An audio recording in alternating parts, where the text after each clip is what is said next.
Hello guys and welcome to another episode of the Seventh Aspect. My name is Siggi and as always I am joined by Gary. How are you doing, mate?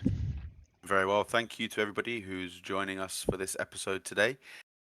Sabine versus Vader. I think it's going to be a good one, Sig. Yeah, it's the third top 8 match and the winner of this will face either Palpatine or Aiden. I think it's going to be a classic, Super Control versus Super Aggro. Do you want to talk a bit about the list, Gary? Sure. Both of these lists have come from the recent Kissimmee 5K tournament. The Vader took down that tournament, and Sabine made it to the semi-finals. So both a really good reputation and strong decks. Let's play Unlimited. Welcome to the gaming table, our third quarter-final. How you feeling, Sig? I'm slightly scared. I think Sabine into this Vader deck is maybe a bit quick and you win the initiative, so that's a strong start for you, I think. And Vader really wants to get to late game, right? We know that, and he's going to try and control to get there. How is your resourcing decision, mulligan decision? Yeah, I have Palpatine for 8 and Super Laser Blast for 8. I decide to resource them both. I need all my cards to get to turn 7 or the 8 resource turn. I have Entranced to deal with ground units and I have Sentinels for space, so that's what I go for. Great. And Inferno 4 is pretty much your strongest opener, right? You love that on turn 1. I decided to keep mine. I think it was quite an easy decision with an A-Wing and then Fighters for Freedom for a cause I believe in, Rebel Pathfinder. Lots of good options for me going forward. So just an A-Wing to start with and the Inferno 4 for you. Yeah. And I get to look at the top 2 cards of my deck. Restock is a mirror thing, it goes straight out to the bottom. I did think about and almost put Vanquish on the bottom also, but then I changed my mind and decided to put it on the top of my deck instead. Quite expensive, but a really cool control card, right? Yep. We did talk a bit about here whether you should take the initiative so you can kill my Inferno 4 as your first action without dying next turn, instead of letting me attack into a 1 strength ship. You decided to not take the initiative and to attack with Sabine or do the Sabine ping. Yeah, I'd be really interested to hear what everybody's thoughts are. So, I think that there's definitely an argument to say take the initiative and hit with the A-Wing first next round. But I just felt like because your Inferno 4 can only swing for 2, I just want to try and get as much damage on base as possible. So I can ping 1 now, and then even if you attack into me, I can still attack your base next turn. Yeah, We'll see what the people say. yeah. And here uh, I decide to pass because I don't have any place except for Entranced and I want to see what he put on the board before taking the initiative. So I do the Sabine ping again, Yeah, and I pass again.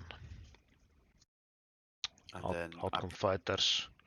yeah. So I think quite a cool card, not necessarily in every aggro deck, but play a red card, ping an extra damage to base seems really cool to me.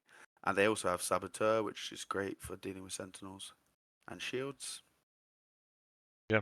Um, I felt like with no card to deal with it in hand, I thought that the entrance would be a good thing to slow you down.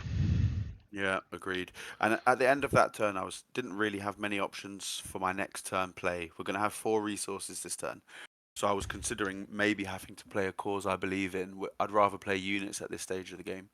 But I draw K2 and Steadfast, so that's pretty much my next 2 turns sorted if I want them. Um, Yeah. so I'm pretty happy with that. I swing with the A-Wing because I've got initiative this time, so I swing with the A-Wing first. And then you play the Space Sentinel to shut down that space race. Yep. I ping another damage with Sabine's. ability, just trying to do that as much as I can. And with the Space Sentinel, you're pretty happy just to hit base with Inferno 4. Yeah, also the Inferno 4 should have 2 damage on it. No, from where 1 damage on it, but from where it attacked in turn 2. But Correct, we did miss that, yeah. Yeah, but I put all of my resources into K2 here, and then you take the initiative, so I bring out Sabine and hit for 3 more. Yep. And now, because I played that entranced early, I have a dead power dark side in my hand, which is one of the drawbacks of playing the entranced so early. So I decided to resources, I believe. Yeah, interesting. I see your point.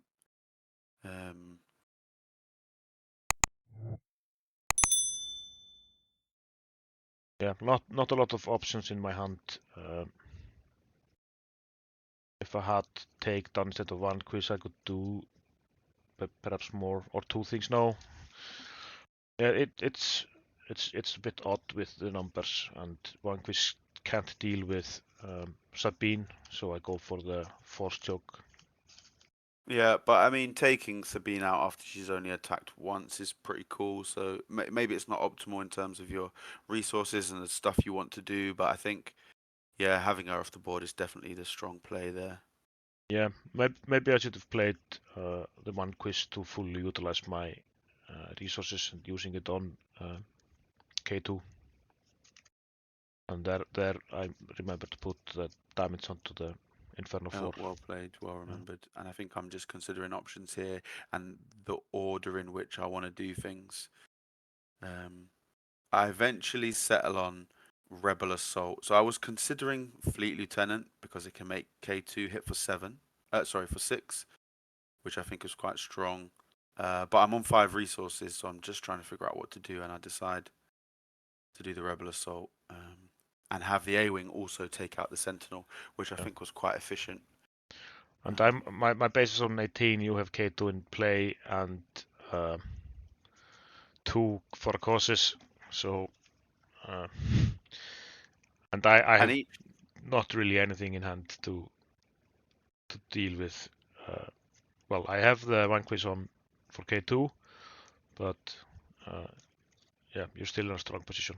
Yeah, and even with the Vanquish, he's going to do 3 damage as he dies. But I think, yeah, a tricky spot for Vader right now. And also, one of the things we didn't mention, each time I'm playing a red card here, we're getting +1 ping damage from Fighters for Freedom. Yep. So it's just slowly adding up. So technically, if I kill K2 here, then that's game for me. Killed K2, get to 26. You play for a cause. It will do a minimum of 3 damage because you have already drawn steadfasts. I think Steadfast is the only card which isn't a hero in this deck.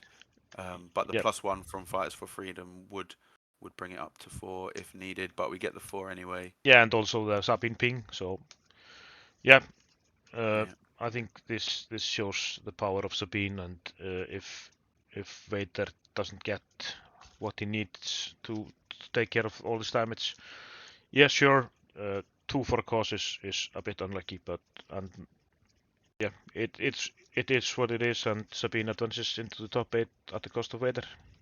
It's pretty quick out of the gate, and let's see if she's got the speed to deal with the next challenge. Absolutely. So thanks for watching the 7th aspect. Please like and subscribe, and I'll see you in the next episode.